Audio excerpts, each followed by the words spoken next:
Leste com o tema Dunamis. Você não pode ficar de fora. Então chame seu amigo e vem. Passando aqui para convidar vocês para o nosso Papo de Homens, dia 27 às 20 horas. Venha conosco aprender mais da Palavra do Senhor. Tamo junto. Espero que você tenha ficado atento, tenha conseguido captar os horários e os dias, porque esses foram os nossos avisos. Amém. Boa noite, amada igreja. Graças e paz a todos. Gostaria de convidar você a se colocar de pé neste momento, para que nós possamos exaltar o nome do nosso Santo Deus. Que você possa sentir a vontade, que o Espírito Santo possa falar no seu coração aqui nessa noite, que nós possamos ser ministrados, nós possamos nos entregar e que o Senhor Ele renove nessa noite e para todos os dias as misericórdias e as boas em nossas vidas. Amém? Pai, Deus, obrigado por essa noite. Obrigado porque o Senhor é o Deus que está aqui presente. Obrigado porque o Senhor é um Deus que está, Senhor Deus, ao nosso lado em todos os momentos. Te agradecemos, Paizinho, pela sua infinita presença. Te agradecemos, Paizinho, pelo seu cuidado. Te agradecemos, Pai, pelo seu sacrifício na cruz. Tudo que temos, Pai, tudo que somos, damos ao Senhor, pois sabemos que sem Ti não somos nada, Pai. Somos, Senhor Deus, presos, Senhor Deus, às nossas próprias vontades. Somos, Senhor Deus, presos, Senhor Deus, reféns, Senhor Deus, do nosso próprio eu. Porém, em Ti encontramos liberdade, encontramos, Paizinho, boas novas, encontramos, Paizinho, uma vida de prosperidade aqui nessa terra e principalmente, Senhor Deus, uma vida, Senhor Deus, no pós-vida com o Senhor no céu. Seja, Paizinho, nos abençoando aqui nessa noite, que a Sua presença possa ser real. Nos entregamos a Ti, pois somente o Senhor é digno de toda a honra e toda a glória, Senhor Jesus. Queremos exaltar o Senhor aqui. Amém, amém, amém.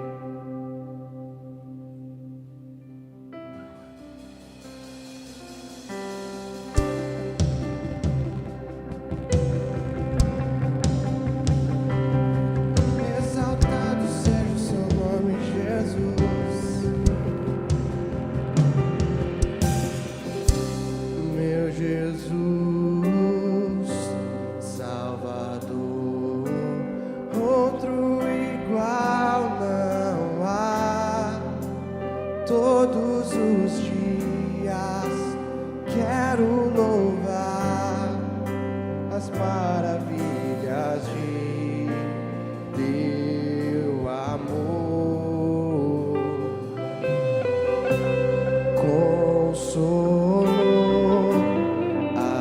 abrigo, força e refúgio é o Senhor.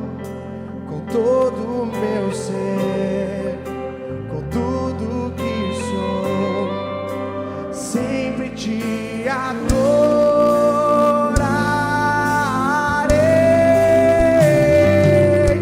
Aclame ao Senhor toda a terra e cantemos poder, majestade, louvores ao Rei. Montanhas se prostrem e rujam os mares ao som de teu nome. Alegre te louvo por teus grandes feitos. Firmado estarei, sempre te amarei. Incomparáveis são tuas promessas pra mim, pois tu és Jesus. Meu Jesus, Salvador, outro igual não há. E todos os dias eu quero louvar as maravilhas de teu amor. Consolo,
falar mais uma vez. Toda a terra e cantemos, poder, majestade, louvores ao Rei.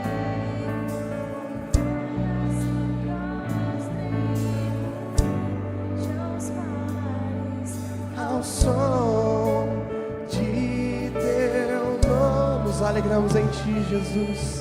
Alegre te louvo por teus grandes feitos, e por isso firmado estarei, sempre te amarei. Incomparáveis são tuas promessas, incomparáveis são tuas promessas, incomparáveis são tuas promessas, incomparáveis são tuas promessas pra mim.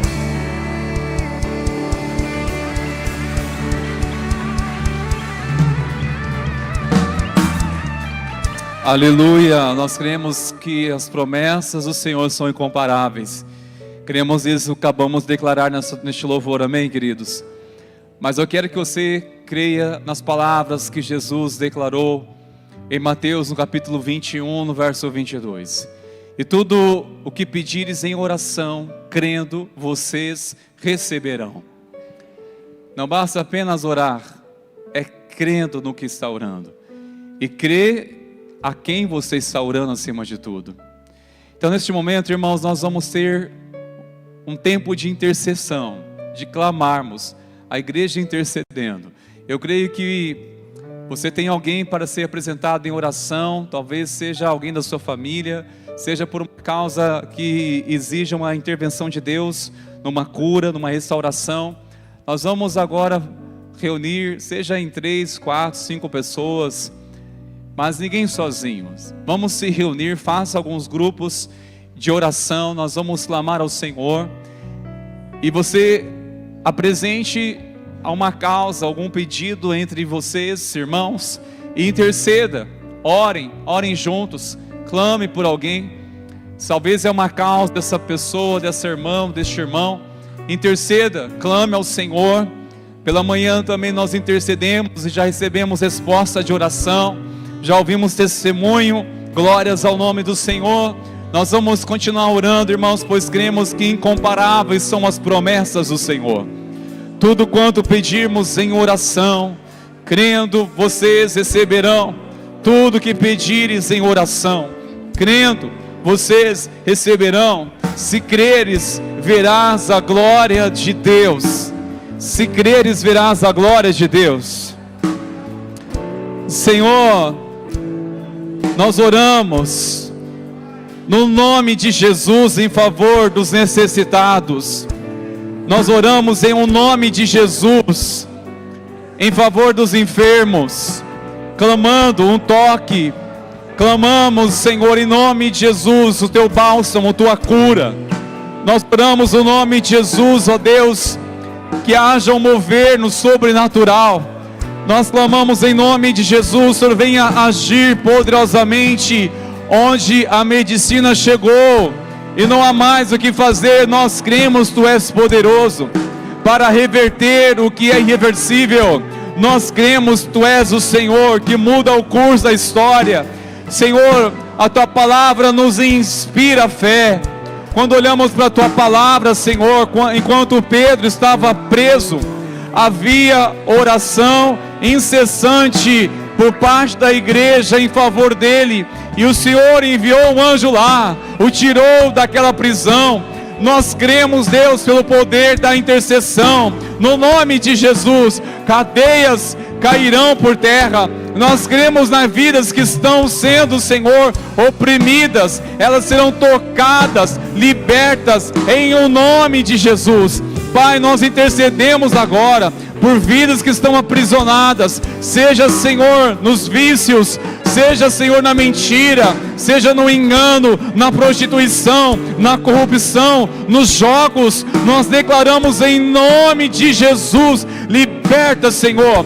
Nós clamamos, ó Pai, todo o laço do passarinheiro seja quebrado pelo poder do nome de Jesus Cristo.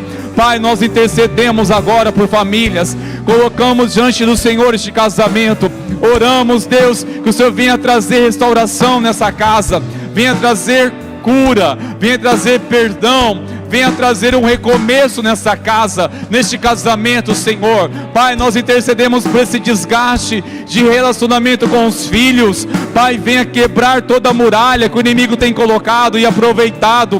Nós oramos, Senhor, que venha quebrar todas as barreiras, que haja, Senhor, o mover do Senhor com os filhos com os pais. Nós oramos, Deus, manifesta a glória nessa casa, manifesta o teu mover nessa família. Senhor, intercedemos pela nossa cidade, as autoridades que foram constituídas, levantamos uma intercessão pelas autoridades, por lideranças eclesiásticas, oramos por cada pastor, missionário, missionária, cada líder que se tem levantado, Senhor, para pastorear o teu povo nessa cidade. Oramos, Senhor, por um avivamento, oramos por um despertamento, oramos pela salvação de nossa cidade, levantamos um clamor como igreja, levantamos, pois declaramos que as portas do inferno não prevalecerão contra a igreja do Senhor.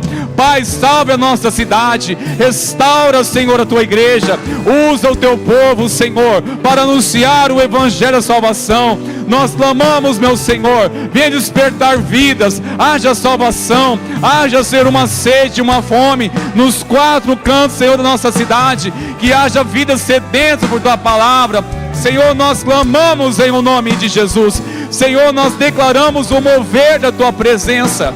Ó Espírito Santo de Deus, venha convertendo, convencendo, restaurando famílias.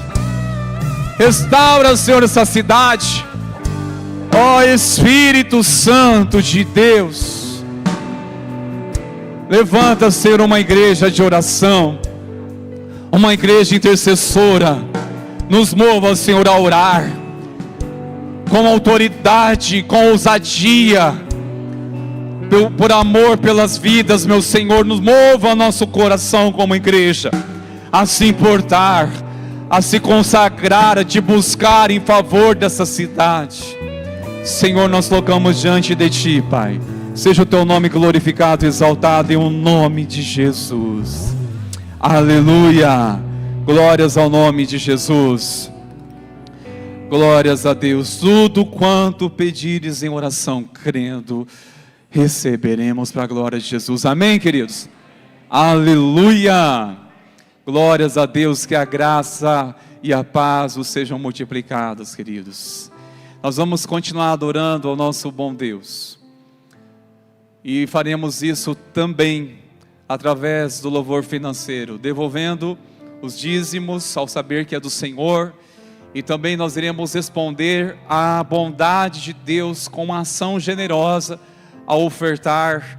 Iremos também responder à necessidade de semearmos nos campos missionários. Então nós iremos também trazer nossa oferta missionária como resposta a este clamor, e faremos isso sempre com uma alegria ao nosso Deus. Amém, meus irmãos? Nós vamos continuar louvando ao Senhor. Então, enquanto louvarmos ao Senhor com essa canção, faremos isso sempre com alegria e exaltação ao nome de Jesus. Amém?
Um só povo a proclamar, cantando bem alto, bem alto. Rei, tu és o Rei.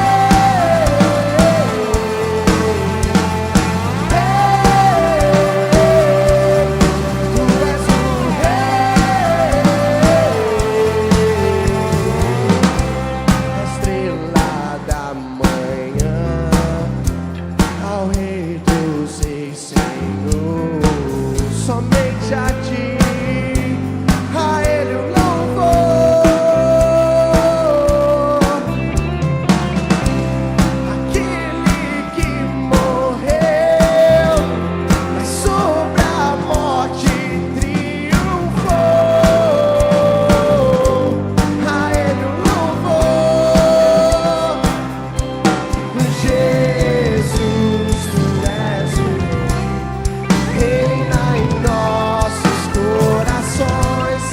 Teu é o reino e o poder, pra sempre. Amém.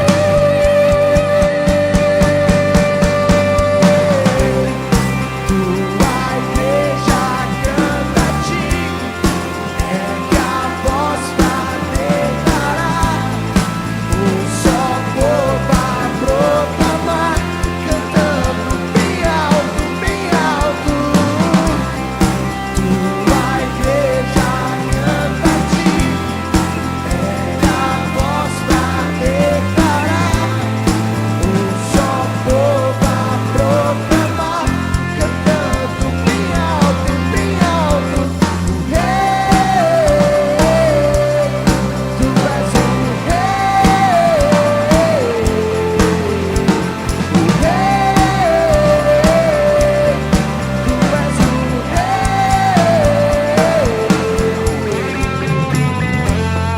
Te exaltamos, Jesus, pois o Senhor é aquele, Senhor, que une o seu povo em um só nome, em um só propósito. Nos faz, Pai, unidos em Ti, para que possamos ser, Senhor Deus, aquele povo que declara pelo Seu nome, aquele povo que exalta o Seu santo nome. Nos entregamos a Ti nessa noite, Pai. Queremos cantar em uma só voz, honra somente ao Seu nome, glória somente ao Seu nome, Jesus. Queremos Te exaltar, Pai, e declarar.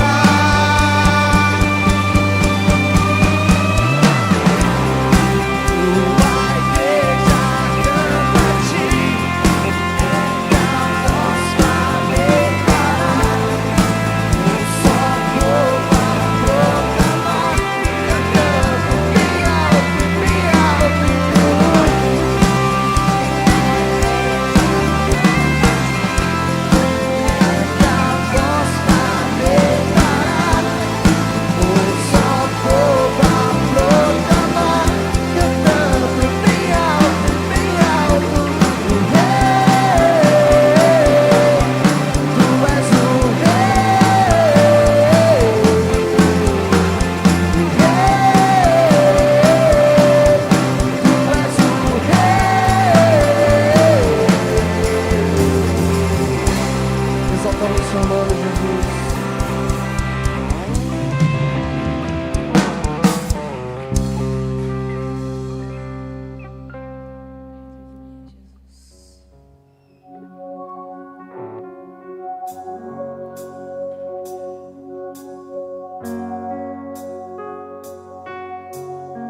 Glória a Deus, meus irmãos. Que tempo abençoado de adoração. Vou pedir para você que se assente com alegria. Gratidão ao Senhor. Que bom estarmos aqui para celebrar o nome do nosso Senhor Jesus, nosso Salvador. Com esta amada igreja e amada equipe que hoje está empenhada, não só aqui, não é, no altar, como eu disse pela manhã, vou dizer agora também, em evidência, mas também aqueles que estão nos bastidores, não é? Lá em cima no mídia, no som, na projeção, lá atrás no balcão, nossos irmãos da diaconia, da recepção, intercessores, a equipe do estacionamento e também, se eu não esqueci ninguém aqui de dentro, lá de fora, lá do Espaço Kids, né? Que é uma equipe gigante empenhada aí para ministrar, acolher, amar as nossas crianças, né, queridos? Mas também queremos nos alegrar e honrar aqueles que nos visitam pela primeira vez. Que alegria poder receber você aqui. Nós vamos pedir para você se manifestar, mas declaramos a nossa alegria de você ter escolhido estar aqui conosco para buscar ao Senhor e, acredito, buscar uma palavra de Deus para o teu coração. Deus te abençoe. Volte sempre. E para declarar isso, nós queremos que você saia daqui não só abastecido da palavra, da bênção de Deus, mas também com um presente da nossa parte. Então, ao final do culto, você que está aqui pela primeira vez, por favor, se dirija àquele balcão de informação lá atrás, ou você pode falar com os nossos irmãos da recepção, que estão de jaleco azul lá na entrada, não é? Depois eles vão te receber lá fora, na despedida, você vai dizer, estou aqui pela primeira vez, e eles vão te entregar uma lembrança. É um sinal da nossa gratidão, esperamos que você volte mais vezes. A igreja concorda? Amém. Nosso abraço também e a graça do Senhor Jesus sobre quem está nos acompanhando pela internet, não é? Glória a Deus, meus queridos. Eu tenho outro recado ainda, antes de irmos para a palavra, sobre o aniversário tão especial da nossa amada igreja. Quem sabe quantos anos estamos comemorando? Quem está comemorando 93 anos? Não é somente o seu Romeu Galbiati. Temos o nosso presbítero de disponibilidade, seu Romeu Galbiati, com 93 anos, não é? Ou vai fazer ainda? Mas nós vamos, como Igreja Presbiteriana Independente de Sertanópolis, comemorar 93 anos de idade. Glória a Deus! Amém! É essa animação aí que pode ser melhor. Nós esperamos que seja nos dias 13, 14 e 15 de setembro. Guarde essa data, tá certo? Vamos receber com muita alegria aqui e muita expectativa também, uma santa expectativa, esses pastores queridos, não é? O pastor Matias Quintela de Souza, de Londrina, o pastor Silas Souza, de Rolândia, e o pastor Denis Vicentim, lá de Maringá. Todos já vieram aqui, já conhecem a nossa casa, já passaram por aqui, não é? Apenas o Matias que não pastoreou de fato aqui, mas tem história aqui na IPI de Sertanópolis também. Então, queridos, guarde essa data, se prepare, se organize para estar aqui, não é? Essa festa é nossa, queridos, então nós aguardamos vocês, tá bom? Você pode dizer quem está do seu lado, aí eu aguardo você aqui. Vou falar. Eu quero ver quem vai cobrar depois, não te vi, hein? Convide alguém, tá bom? Se você quiser depois esta arte para nos ajudar na divulgação e convidar alguém, é só procurar a secretaria da igreja, manda um zap lá, solicitando que a gente encaminha, tá certo? Bom, queridos, vamos para a palavra do Senhor.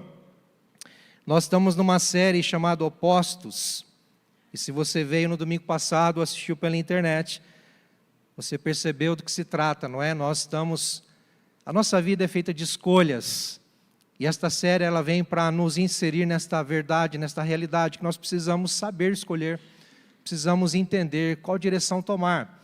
Escolhas, porque sempre haveremos de escolher entre um ou outro, não é? Entre duas ou mais opções, e em determinadas situações da nossa vida. Para tudo nós precisamos ter escolhas.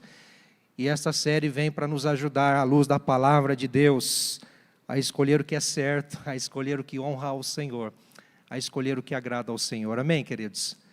E para isso eu quero, queridos, trabalhar hoje dois opostos, que é... Obrigado, querido. Barrabás ou Jesus? Barrabás ou Jesus? Qual será a nossa escolha nessa noite? Se eu te perguntar assim, qual você escolhe, Barrabás ou Jesus? Qual seria a resposta? Ah, você é esperta, já leu a Bíblia, já sabe o que se trata, né? É claro, é óbvio, precisa dizer, precisa detalhar. Mas nós vamos ler um texto e à luz desse texto nós vamos entender não necessariamente o que a gente precisa escolher, mas o que já foi escolhido. Tá bom? Mateus capítulo 27. Nós vamos ler do versículo 15 ao 26. Evangelho de Mateus, capítulo 27, versos 15 ao 26. Diz assim a palavra do Senhor. Vou esperar um pouquinho, tem alguns abrindo a Bíblia aí. Isso é bom, isso é bênção. Glória a Deus. Diz assim a palavra: Ora, por ocasião da festa, o governador costumava soltar ao povo um preso, conforme eles quisessem. Naquela ocasião, eles tinham um preso muito conhecido chamado Barrabás. Estando, pois, o povo reunido, Pilatos lhes perguntou: Quem vocês querem que eu solte? Barrabás ou Jesus chamado Cristo? Porque sabia que era por inveja que eles tinham entregado Jesus. E estando Pilatos sentado no tribunal, a mulher dele mandou dizer-lhe: Não se envolva com esse justo, porque hoje, em sonho, sofri muito por causa dele. Mas os principais sacerdotes e os anciãos persuadiram o povo a que pedisse Barrabás e condenasse Jesus à morte. De novo, o governador perguntou: Qual dos dois vocês querem que eu solte? Eles responderam: Barrabás. Pilatos lhes perguntou: Que farei então com Jesus chamado Cristo? Todos responderam: Que seja crucificado. Pilatos continuou: Que mal ele fez? Porém, eles gritavam cada vez mais: Que seja crucificado. Vendo Pilatos que nada conseguia e que, ao contrário, o tumulto aumentava, mandou trazer água e lavou as mãos diante do povo, dizendo: Estou inocente do sangue deste homem, fique o caso com vocês. E o povo todo respondeu: Que o sangue dele caia sobre nós e sobre os nossos filhos. Então Pilatos lhe soltou Barrabás, e depois de mandar açoitar Jesus, entregou para ser crucificado.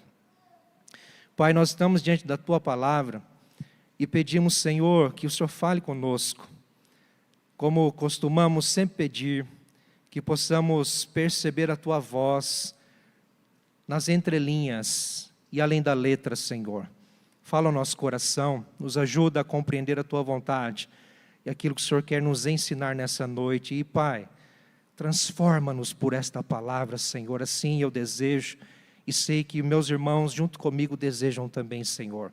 Em nome de Jesus nós oramos. E quem crê diz, amém. Barrabás ou Jesus? É óbvio, vamos escolher Jesus. A humanidade, ela é feita de escolhas, não é? É certo que Deus nos deu o poder de escolha. Eu falei hoje pela manhã e vou repetir aqui com muito temor, com muito cuidado, mas o ser humano é dotado de uma liberdade, mas essa liberdade é limitada. Há quem diga que o livre-arbítrio, nós temos o livre-arbítrio e podemos escolher se queremos Deus ou não, se queremos as coisas de Deus ou não, se queremos isso ou aquilo em relação a Deus, se queremos a vida eterna, se queremos a salvação. Queridos, é óbvio e a gente entende à luz da palavra de Deus que livre-arbítrio não se trata de poder de escolha para o que nós desejamos aqui, para o que nós estamos vivenciando aqui, para que nós conquistamos ou queremos aqui. Mas quando se fala livre-arbítrio, à luz da palavra de Deus, o que a teologia, a história nos ensina, tem a ver com a busca a Deus, tem a ver com a reconciliação com Deus. Adão e Eva tinham livre-arbítrio lá no começo. Eles escolheram errado. Escolheram errado. E por terem escolhido errado, agora já não carregamos mais o livre-arbítrio tal como eles tinham. Porque todos pecaram e destituídos estão da glória de Deus. Você lembra disso? Romanos capítulo 3, 23. Todos pecaram. Logo, nós não temos a liberdade por si só natural de nós mesmos, como pecadores que somos, inimigos de Deus, injustos, estou falando aqui em tese, de buscarmos a Deus, de procurarmos a Deus e de desejarmos a Deus, não for ou não seja o Espírito Santo para nos tocar, para nos convencer do pecado, para nos dar capacitação, para nos vivificar, nós não temos, queridos, autonomia nenhuma para buscar a Deus. Você consegue entender isso? Até onde vai o nosso livre-arbítrio? Mas nós temos, queridos, em contrapartida, volto a dizer e reforço, o poder de escolhas. Apesar de não podermos livremente e liberadamente recorrer a Deus, a não ser que Ele venha ao nosso encontro em graça, pelo poder do Espírito Santo. Apesar disso, queridos, nós temos poder de escolhas. Eu escolho o que eu vou comer, eu escolho o que eu vou vestir, eu escolho que horas eu vou dormir, que horas eu vou acordar, eu escolho o que eu vou fazer hoje, eu escolho. Eu escolho o que eu vou comprar, mas eu percebo que eu não tenho condições e aí me frustro, não é verdade? Você é assim também? Você fala, eu quero isso, mas você vê a conta, não dá. Aí você se frustra. Nós carregamos o poder de decisão, de escolhas nessa vida, queridos. E eu quero dizer com muita tranquilidade, com consciência tranquila e convicção bíblica e teológica, se recorremos ou se buscamos a Deus, ou se escolhemos por Deus, pode ter certeza que isso não partiu de nós de início, mas foi o Senhor quem nos chamou. Houve um convite da graça, houve um toque do Espírito Santo. Eu sei que é controverso, meus queridos irmãos. Estou aberto para debates. Estou aberto para conversar depois. Mas, queridos irmãos, eu faço uma pergunta, uma colocação aqui. Você já ouviu essa expressão, trocar o certo pelo duvidoso? Já ouviu? Você já disse isso? Já viveu isso? É certo que essa expressão, trocar o certo pelo duvidoso, ela carrega um duplo sentido. E pesquisando e estudando acerca desta expressão para falar com vocês hoje, eu me deparei com o segundo sentido que eu até então não havia entendido, mas numa pesquisa assim rápida, parece que há essa segunda opção de sentido e ok. O que seria? Quando a gente fala trocar o certo pelo duvidoso, dá-se a entender que assim, eu estou numa condição confortável, eu estou numa realidade tranquila, está correndo tudo bem na minha vida, está tudo certo. Eu não preciso correr o risco de trocar o certo pelo duvidoso. Para que vou me arriscar por algo incerto, que eu não sei se vai dar certo, eu não sei de fato se é isso que preciso fazer, sabe? Trocar o certo pelo duvidoso. E quando a gente atribui essa expressão a isso, então nós ficamos na nossa zona de conforto, nós não arriscamos. Não é? Nós não damos um passo a mais, porque está confortável aqui, está tudo certo. Para que eu vou trocar o certo pelo duvidoso? Tem muita gente que vive assim, não avança na vida, não conquista, não desenvolve em muitas áreas da vida. Por quê? Porque tem medo de trocar o certo pelo duvidoso, no sentido de se arriscar.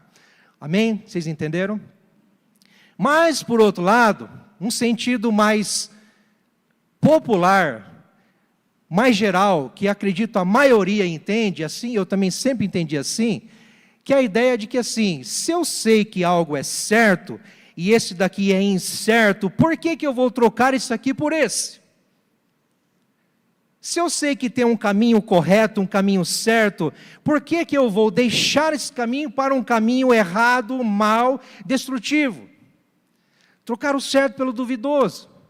Se eu sei qual é a vontade de Deus para a minha vida, o que Ele deseja para mim, o que Ele espera de mim, o que Ele fez por mim, o que Ele prometeu a mim, as coisas de Deus, se eu sei o que é certo, por que vou me arriscar naquilo que é duvidoso, que não é certo, e que certamente vão me prejudicar?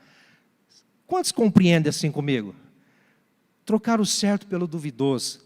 E, queridos, eu consigo enxergar que foi exatamente isso que aconteceu nesta história em que lemos. Barrabás ou Jesus? Uma troca injusta do certo pelo duvidoso. Porque Barrabás, nós vamos ver, foi um cara declaradamente violento, injusto, homicida, cruel, totalmente averso, totalmente ao contrário de quem foi Jesus. Embora nós temos em Barrabás como um suposto salvador, um suposto libertador, alguém que desejaria ou que desejou libertar o seu povo judeu do domínio do Império Romano. Teve consequências, foi preso e condenado, e agora estava prestes a morrer, crucificado. E nós vemos nesta história que injustamente Barrabás, um criminoso, cruel, violento, injusto, homicida, declaradamente, acertadamente condenado pelo que fez, pelo homem que é, ele é solto para que Jesus, um inocente, um homem justo, sem pecado, fosse morrer no seu lugar. Consegue perceber isso? Houve uma troca aí, do certo pelo duvidoso. E eu quero observar com os irmãos, antes de nós pensarmos em escolhas que devemos fazer, mas tratar de escolhas que foram feitas aqui. Porque Jesus morreu. A troca foi feita. Isso já aconteceu, já passou. Está registrado para nós. Nós já lemos, nós meditamos e agora vamos pregar, vamos ouvir acerca disso. O que aconteceu? Por que aconteceu assim? Como foi que aconteceu? Nós queremos observar aqui, queridos, levantar, vamos dizer, algumas verdades acerca dos personagens aqui. Então eu quero chamar a sua atenção para a gente caminhar nesse texto, levantando aqui as atitudes ou reações dos personagens deste relato bíblico, não necessariamente de todos, mas praticamente a maioria. Primeiro, queridos, que nós vemos aqui, é a indecisão de Pilatos. Pilatos era governador ali de Jerusalém, da Judéia, da região. E ali, em Jerusalém, ele exercia autoridade. Como um governador romano, ele tinha o domínio, ele tinha o controle, ele tinha o poder, ele tinha a autoridade, a autonomia. Pilatos poderia muito bem ter soltado Jesus. Pilatos poderia muito bem ter decretado a soltura de Jesus, decretado a inocência de Jesus. Pilatos poderia ter revogado a condenação que estava sobre Jesus, ao perceber que Jesus era inocente, ao perceber a trama dos religiosos, ao perceber, queridos, a manipulação dos líderes religiosos, ao perceber, queridos, toda a orquestração dos religiosos para acabar com Jesus, para parar Jesus, para aniquilar Jesus.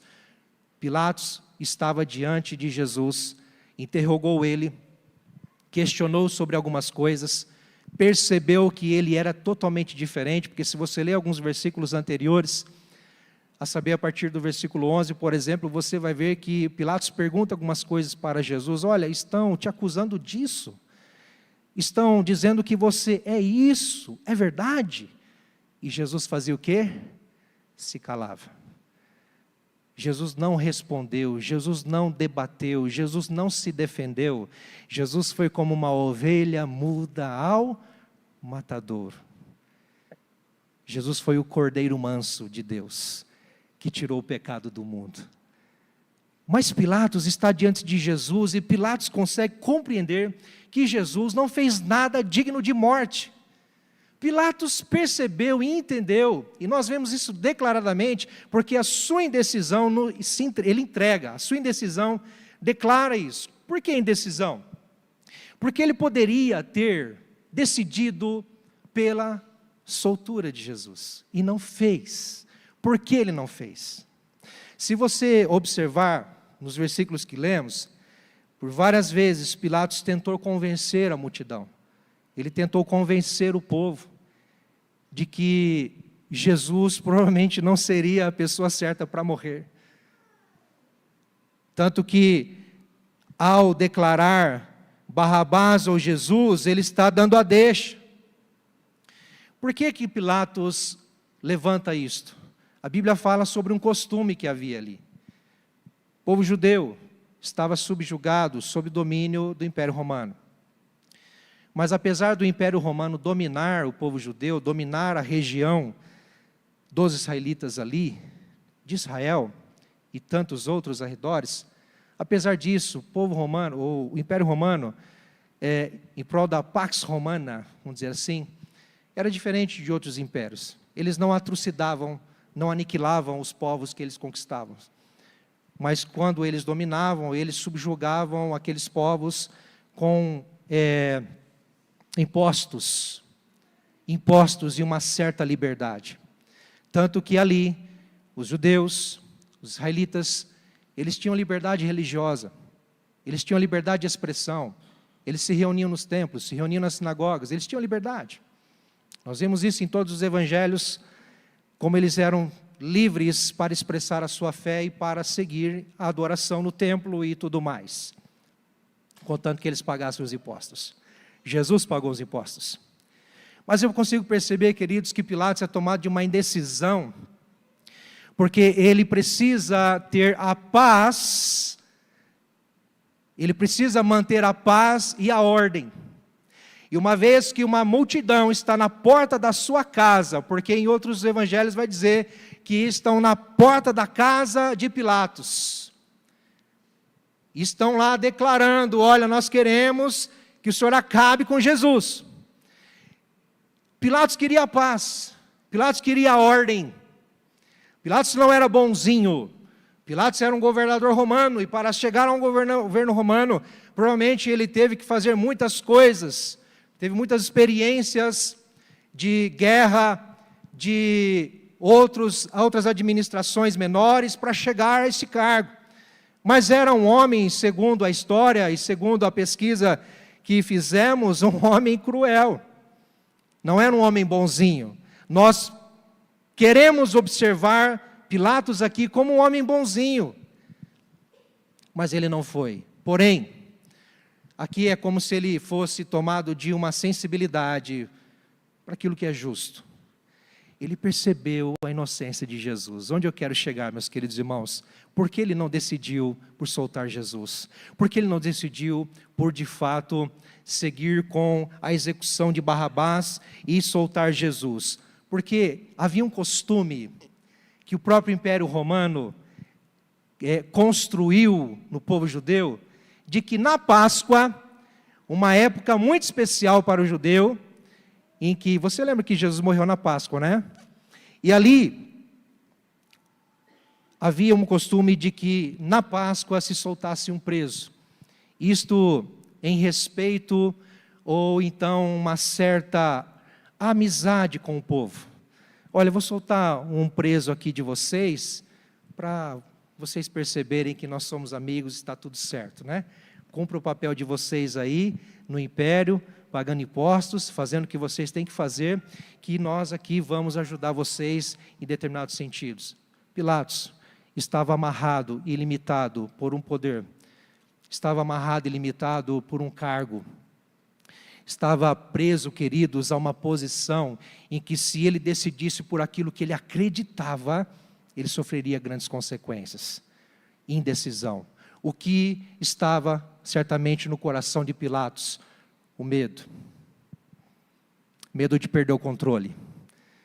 Medo, queridos, das consequências por tomar a decisão certa. Porque imagine o imperador romano soltando aquele a quem o povo todo estava querendo a morte. O que ele causaria ali? Certamente ele sofreria consequências, seria expulso dali, seria enviado para outro lugar, teria, quem sabe, a exoneração, não sei. Mas Pilatos estava numa indecisão, queridos. E eu fico, pensando, muita gente está diante de uma escolha: Jesus, ou aquilo que Deus tem de certo para a sua vida. Quantas pessoas que conhecem, passam a conhecer a vontade de Deus, passam a entender o que Deus pede, o que Deus quer, a revelação de Deus está clara, estampada sobre ele, mas há um medo e uma indecisão de dar um passo a mais, uma indecisão de escolher pelo que é certo, uma indecisão por fazer aquilo que é certo. Pilatos nos ensina isso. na sua indecisão. Mas, queridos, há uma outra verdade aqui sobre os líderes religiosos, que é a inveja. A inveja dos líderes religiosos. Nós vemos no versículo 20 que os líderes dos judeus, os sacerdotes, principais sacerdotes, os anciãos, pessoas que tinham autoridade e influência sobre o povo. Agora não Pilatos, de uma forma mais generalizada, mas agora o povo mesmo judeu, os líderes que tinham autoridade e influência sobre o povo. Eles agem de uma inveja, porque o versículo 18 vai nos dizer que a inveja levou eles a entregar Jesus. Inveja. Por que inveja? Que inveja é essa, a ponto de manipular a massa, a ponto de manipular o povo para que escolhessem errado, para que fizessem o errado, para que tomassem um caminho errado. Esses líderes, queridos, eles eram tomados de uma inveja porque Jesus foi uma ameaça para eles. Jesus foi para eles, um líder religioso, se declarando o Filho de Deus, o Messias. Isso para eles foi uma afronta muito grande. Isso para eles, queridos, foi uma arrogância tal de Jesus, que Jesus era um problema para eles.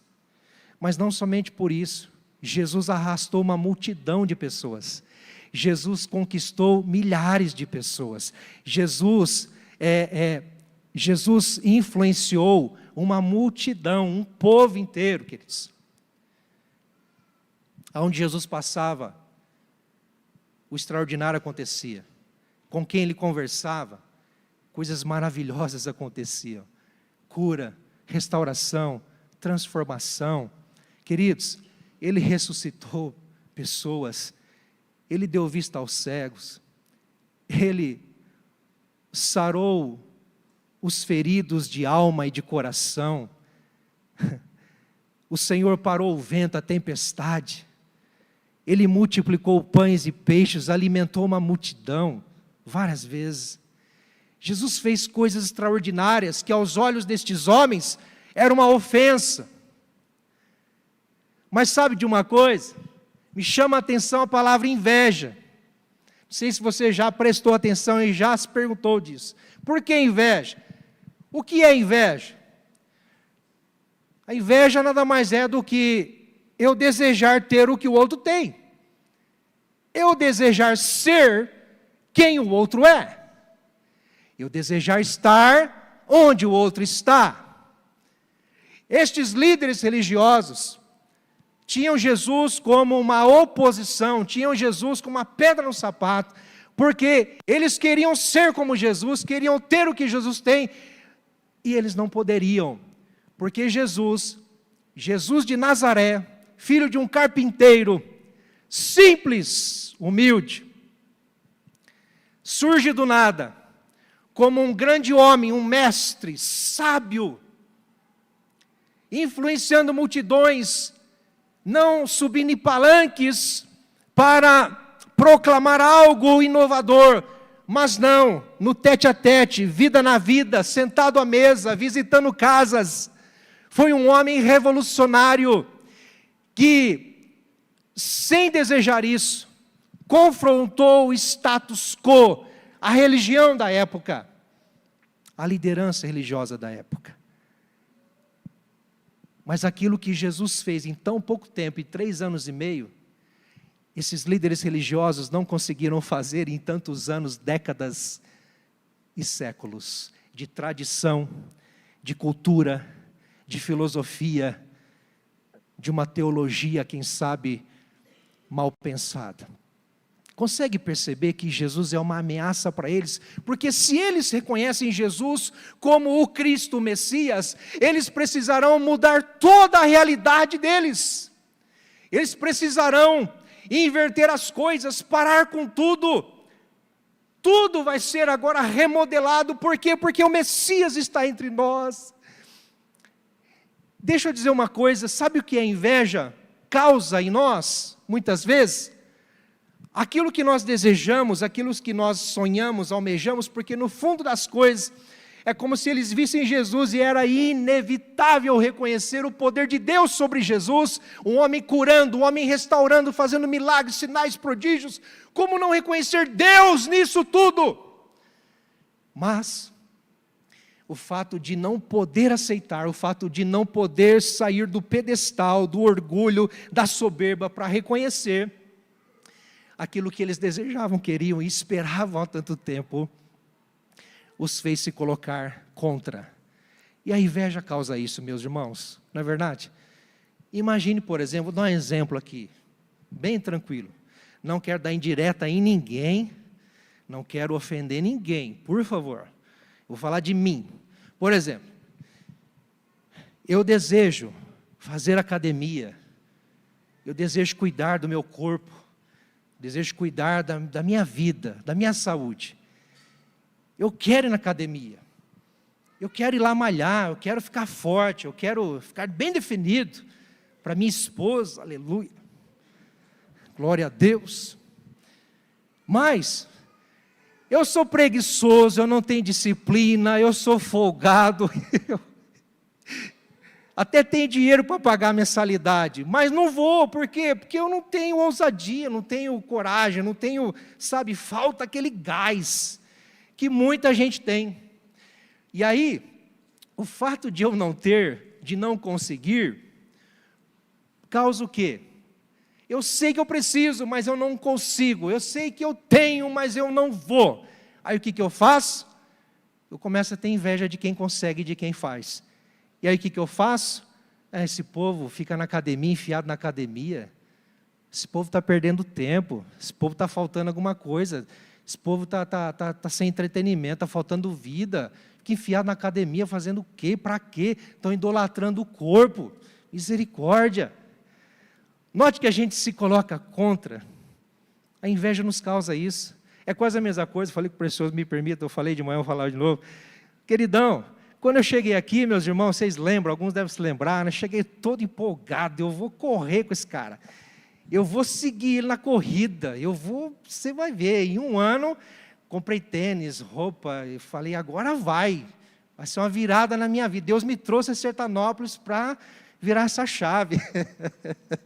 Oh, queridos, é o 4º ano que estamos aqui, meus irmãos. Oh, meu Deus, o tênis já gastou, a roupa já foi, não cabe mais. E ele não precisa nem dizer. Mas eu vou olhar para ele e vou ficar com inveja?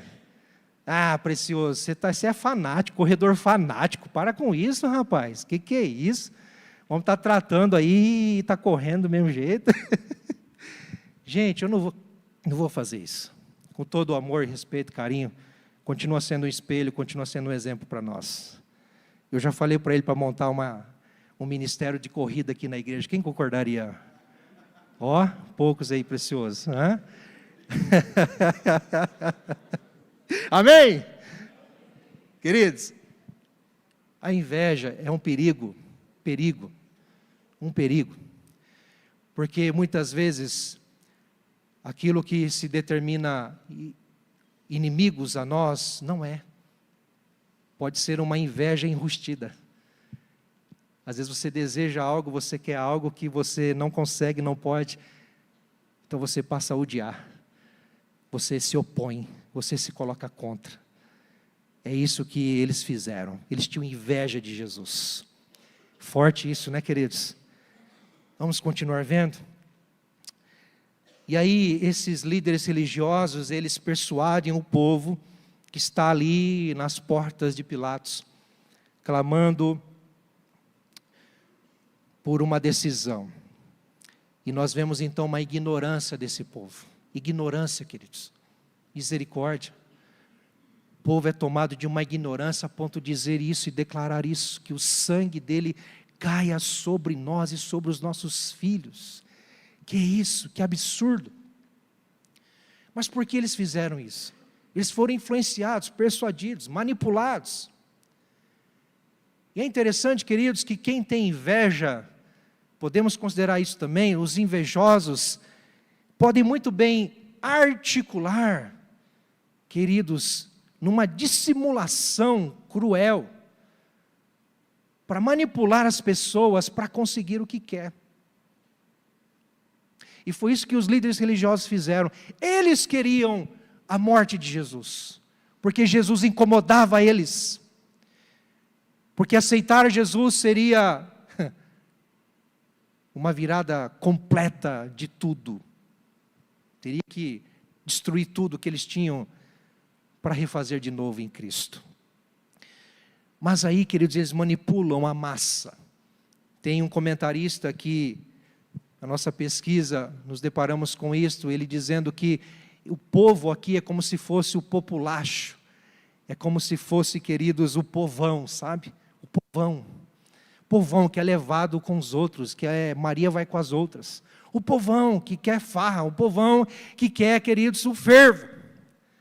Agora é interessante pensar que este mesmo povo que está pedindo a morte de Jesus é o povo que provavelmente estava sentado na montanha, no Monte das Oliveiras, para ouvir Jesus no seu primeiro discurso.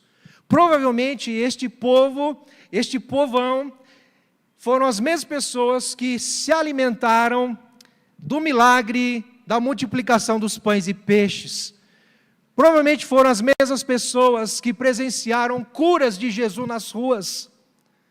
O paralítico que foi curado dentro de uma casa. O cego na sarjeta que gritava, filho de Davi, tem misericórdia de mim. A mulher do fluxo de sangue que foi restaurada e tantos outros. Agora estão pedindo a morte de Jesus. Isso me dá um alerta, queridos, porque nosso coração é enganoso. E esse povo foi enganado, esse povo foi ludibriado, esse povo foi manipulado. E nós precisamos estar atentos, queridos, porque nós precisamos escolher o que é certo, nós precisamos buscar o que é certo, porque se o povo tivesse atenção, se o povo tivesse discernimento, se o povo tivesse sabedoria, eles não seriam manipulados e não seguiria aquilo que esses líderes religiosos fizeram. Vocês concordam? A ignorância do povo, queridos. Mas vamos seguindo até chegar aí nessa decisão. Além disso, nós vemos aqui a indignidade de Barrabás. Barrabás é uma figura quase que icônica, muito singular aqui. É um relato histórico isso. É um fato que ocorreu. Barrabás foi um suposto libertador que tentou, com a sua própria força, com a violência, no grito, libertar o seu povo do Império Romano, junto com outros. A Bíblia vai dizer lá em Marcos, se não me engano, capítulo 15, que junto com outros salteadores, ele cometeu até homicídio nessa tentativa desta missão. E uma vez preso, ele estava prestes a morrer numa cruz e sofrer uma condenação justa na época e na lei da época para aquilo que ele fez. Mas me chama a atenção, se você for pesquisar, ler sobre o nome Barrabás é carregado de duas coisas interessantes. Primeiro, a palavra Barrabás, ela significa filho do pai. Bar, filho, Abas, pai. Logo, Bar, filho do pai. E aí você pega Jesus, que é o Filho de Deus. Parece muita coincidência em que duas pessoas, o Filho do Pai e o Filho de Deus, são opções opostas para serem escolhidos. E lamentavelmente o Filho do Pai foi escolhido, o Filho de Deus. Outra coisa interessante sobre Barrabás é que manuscritos mais antigos do grego do Novo Testamento vai nos apontar o nome de Barrabás com Jesus antes. Tanto é que a Bíblia NVI de 2023, quem tem essa Bíblia aí do ano de 2023, ela já vem com o nome Barrabás, Jesus Barrabás. Você vai ver isso. E isso mostra, queridos, que provavelmente o fato de Pilatos dizer: quem vocês querem que eu solte? Barrabás ou Jesus, vírgula, o Cristo, chamado Cristo. Pilatos fala isso por 2 vezes, Jesus, chamado Cristo. Quase que para dizer assim, vocês querem o Jesus Barrabás ou o Jesus chamado Cristo? Porque Jesus era um nome muito popular, Jesus era um nome muito comum na época. Note a simplicidade de Cristo, de assumir um nome muito comum, muito popular, um nome que vem do hebraico Josué, Yeshua, não é? Então, a gente vê aqui, queridos, como que um sinal muito claro entre 2 salvadores, 2 libertadores. Qual escolher? Jesus, o Filho de Deus, o Cristo, ou Jesus Barrabás, o violento, o cruel, o homicida, o sanguinário? Qual escolher? Sabe, meus queridos irmãos, e Barrabás é carregado de uma indignidade, porque como um pecador que era, ele merecia aquela cruz. Mas Barrabás também é carregado, queridos, como uma figura icônica, praticamente representando toda a humanidade. Barrabás, praticamente somos nós. Note que aquela cruz estava preparada para ele. A cruz em que Jesus morreu era de Barrabás.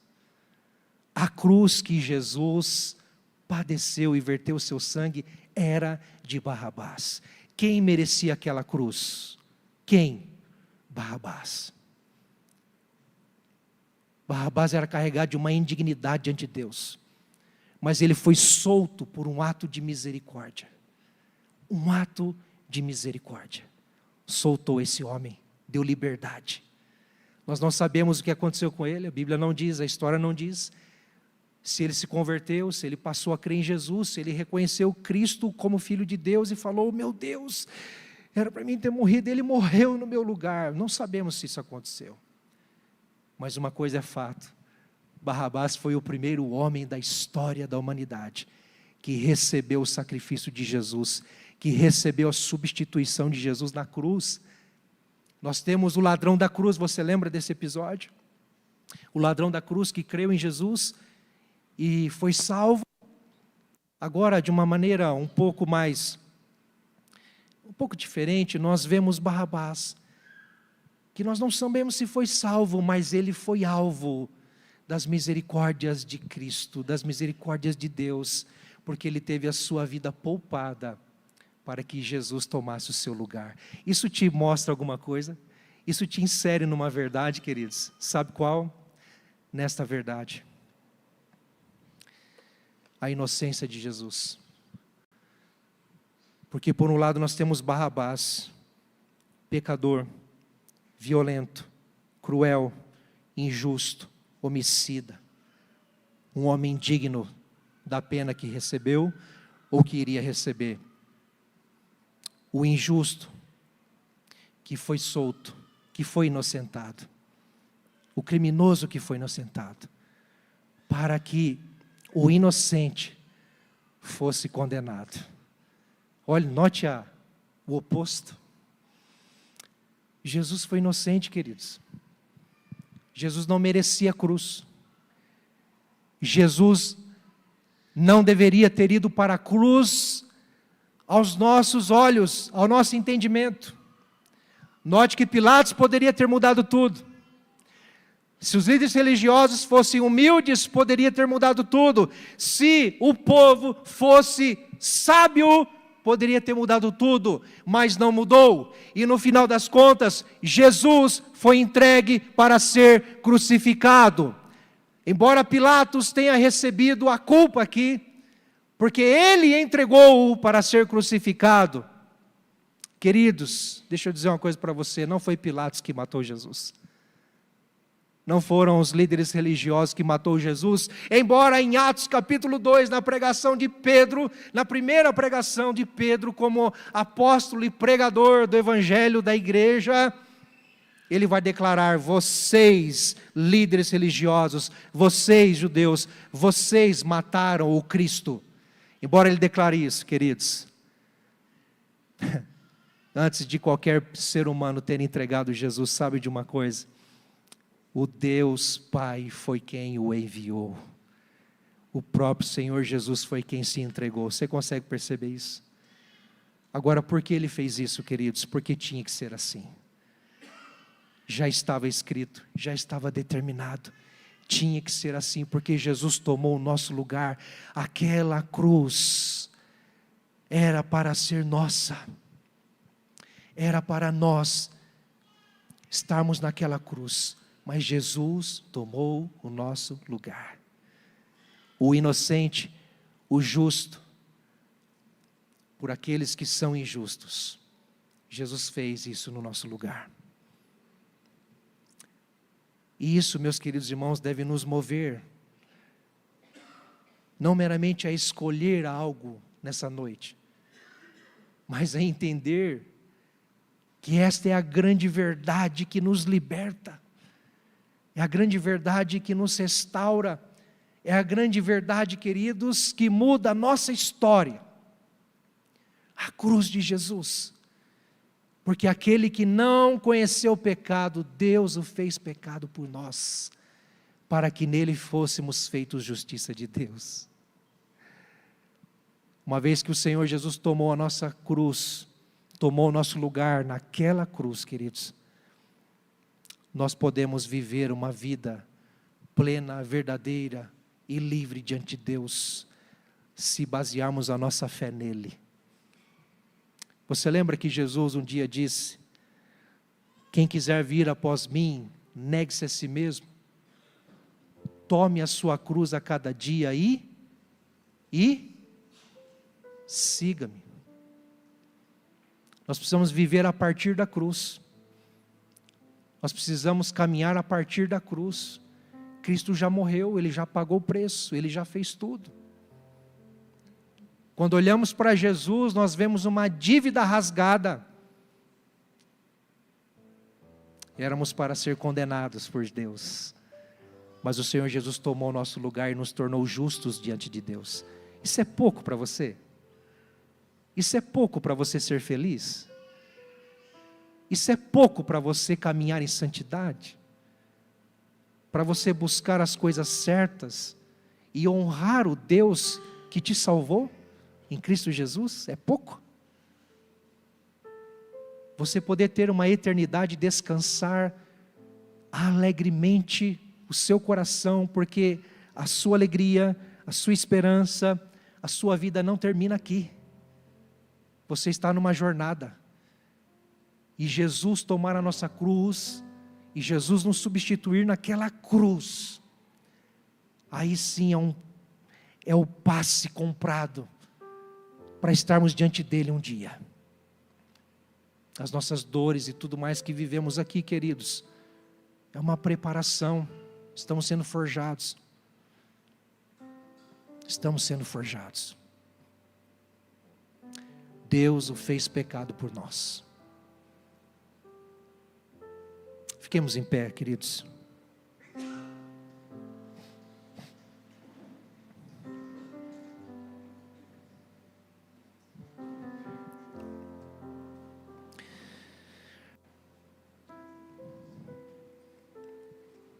Senhor,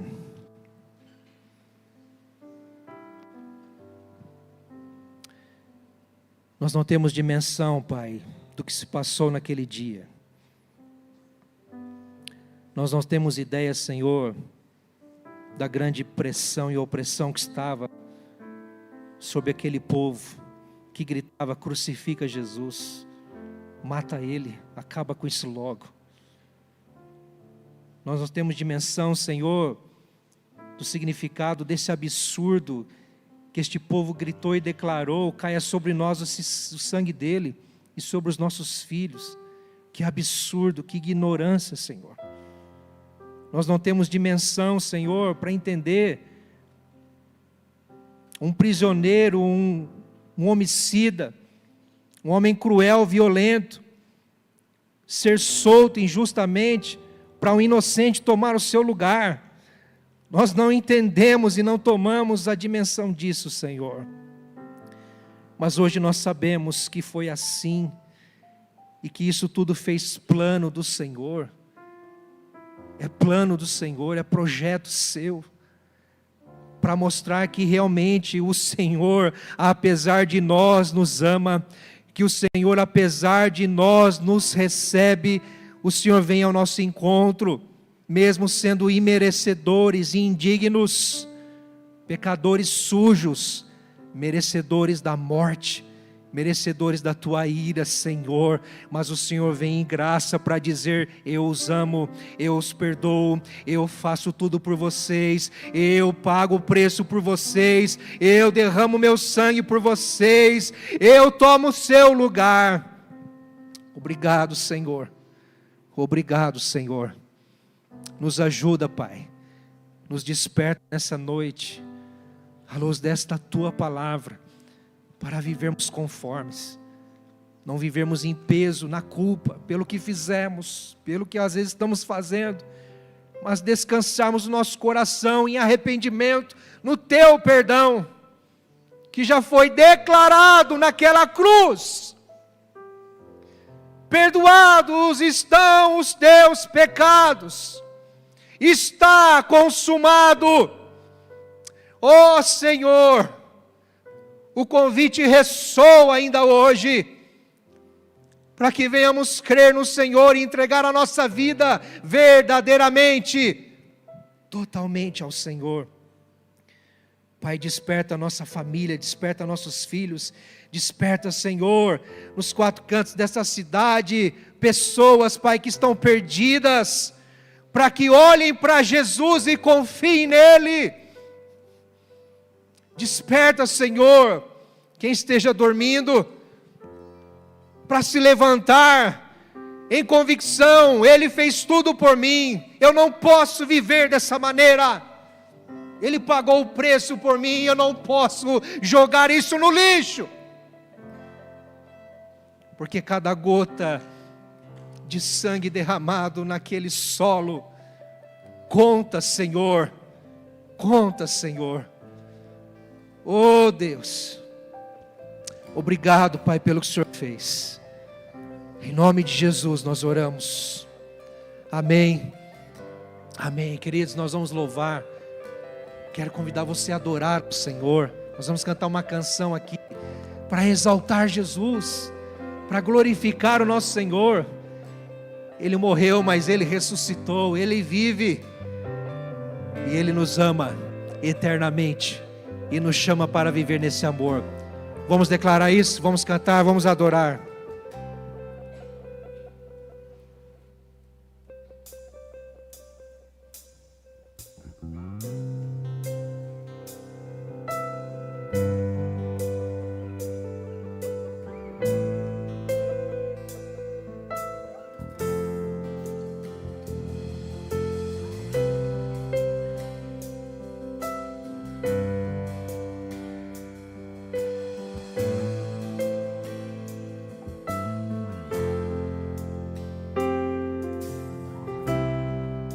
O universo chora.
Queridos, me permita expressar estas verdades tão lindas que o apóstolo Paulo registrou em Romanos, capítulo 5, verso 6 e diante, que disse assim, preste atenção: porque Cristo, quando nós ainda éramos fracos, morreu a seu tempo pelos ímpios.